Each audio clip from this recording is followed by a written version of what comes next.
kalau dihentikan, hentilah, nggak mau tahu, nggak mau apa, nggak mau dengar, nggak mau apa gitu kan, biarlah publik yang menilainya, bahkan mungkin silahkanlah nilai kredibilitas dari pihak kepolisian kita gitu kan, yang apakah pulih dan membaik atau terus merosot gitu kan, tingkat kepercayaan masyarakat pada institusi kepolisian ini. Oke, silahkan saja udah, tapi yang di Polda Metronya kita lawan juga secara hukum. Bahkan kalau sampailah kriminalisasi berjalan masuk ke ruang pengadilan, maka pengadilan itu akan menjadi ajang gitu untuk proses pembuktian ijazah yang diduga ijazah Jokowi itu palsu, ya gitu, atau sebaliknya.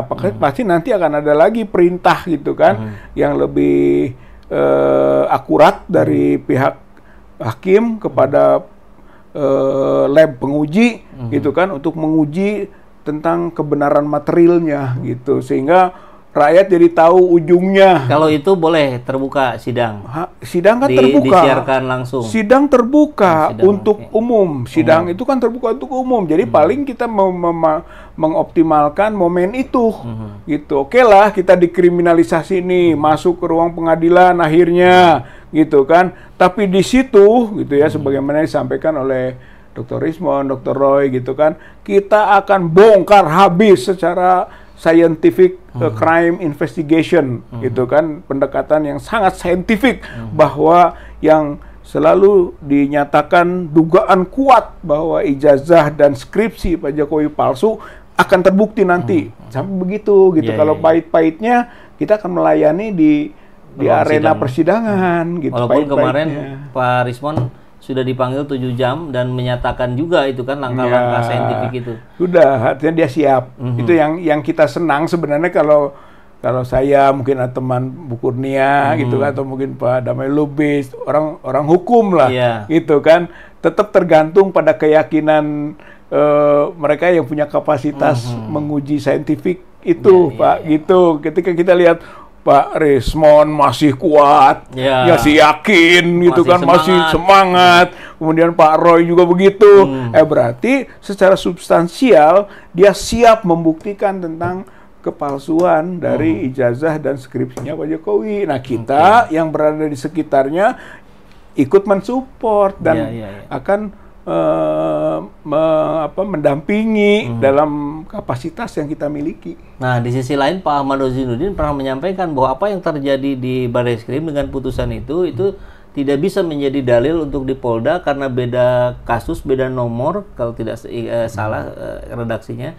Nah, ini harus diuji lab lagi di Polda Metro. Ya, pandangannya Pak Khozin begitu. Artinya seharusnya pengujian itu di Polda. Karena memang di situ sudah merupakan bentuknya laporan gitu ya, laporan kemudian penyelidikan dalam konteks laporan kan gitu, yang bisa naik ke penyidikan, yang bisa memberi status tersangka misalnya gitu kan, berarti di situ gitu pengujiannya gitu. Nah itu hal yang wajar sehingga dia mempermasalahkan pengujian di Barreskrim gitu ya, karena Barreskrim Dumas belum ada laporan seperti yang di Polda Metro. Di situ mah laporan informasi penyelidikan dalam konteks laporan informasi karena Dumas. Kalau belum ada LP yang sama.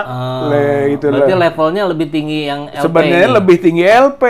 Bahkan yang tadinya di Barreskrim juga akan sampai ke LP gitu setelah selesai. Kalau berlanjut ini nggak langsung penyidikan, ke LP dulu gitu, baru LP penyelidikan, nah dengan berita acara penyelidikan atau pemeriksaan menuju ke penyidikan dan seterusnya.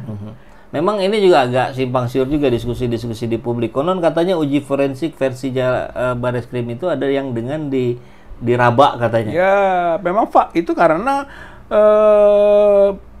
Brigjen Johandaninya yang menyampaikan gitu. Konferensi pers itu waktu konferensi pers itu menyatakan waktu menguji skripsi soal lembar pengesahan, dia meraba dan melihat cekungan-cekungan gitu kan. Kemudian menyimpulkan ini hand press, ini letter press.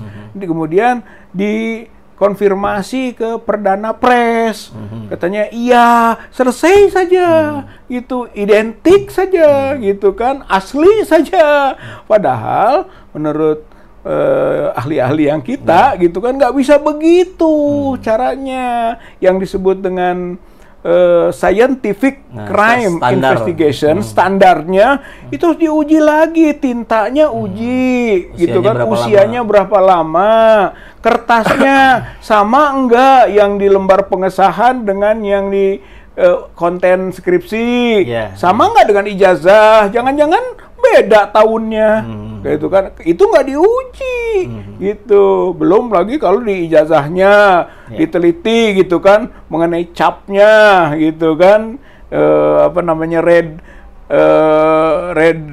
apa tuh namanya lah, RGB lah ya, red, green, blue, analysis, gitu, yang respon analisa, gitu kan, sehingga kok cap di bawah foto, gitu. Terus fotonya, gitu kan, ada face recognition, kata Dr. Roy Suryo, bahwa itu nggak cocok dengan Jokowi. Itu bukan foto Jokowi. Itu nggak diungkap itu di kemarin. Berarti, gitu kan, diragukan uji forensiknya, scientific crime investigation, gitu. Jadi terlampau sederhana pengujian yang dilakukan oleh Bareskrim, sehingga bisa disimpulkan, ini mah kejar tayang, ini mah kejar target. Yang penting keluar saja aslinya. Belum lagi itu kan identik tidak identik, tapi yang disimpulkan otentik, kan gitu. Jadi ujung-ujung asli aja. Katanya identik tidak identik, nggak ada hubungan dengan asli dan tidak asli. Sehingga gitu. Masyarakat sekarang ramai juga memposting fotokopi uang, kemudian disandingkan dengan ini identik nih, berarti ini asli katanya fotokopi.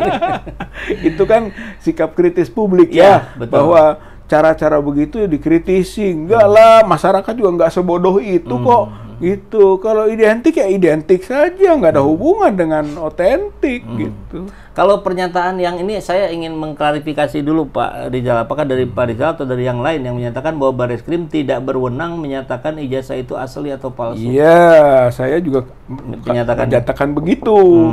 Yang berhak menyatakan ijazah asli atau palsu pengadilan. Gitu. Itu toh semua itu diproses dulu, nanti pengadilan yang memerintahkan pengujian sampai pada nanti vonisnya ijazah itu palsu, ijazah itu asli, pengadilan. Oh, jadi maksud Pak Rizal apapun hasilnya dari Bareskrim, entah itu asli atau palsu, belum final, ini tetap harus maju ke kejaksaan. Nanti kan masih ada tahapan itu, gitu kan, mungkin dari penyidikan sampai ke nanti ada SPDP, masuk ke kejaksaan melakukan proses penuntutan, pendakwaan, gitu kan. Lalu diuji di pengadilan, gitu kan, dengan saksi-saksi, dengan bukti-bukti dan sebagainya. Akhirnya divonis. Salah tidak salah tergantung bukti.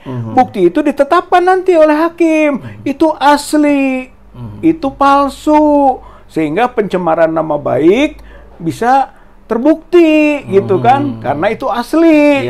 Tapi kalau dinyatakan itu palsu, maka tidak kena delik pencemaran nama baik atau fitnah. Nah, di saat itu maka bebas kita. Misalnya ini orang-orang yang didakwa itu, bebas. Nah, kalau sudah bebas, yang melapor itu disebut pelaporan palsu.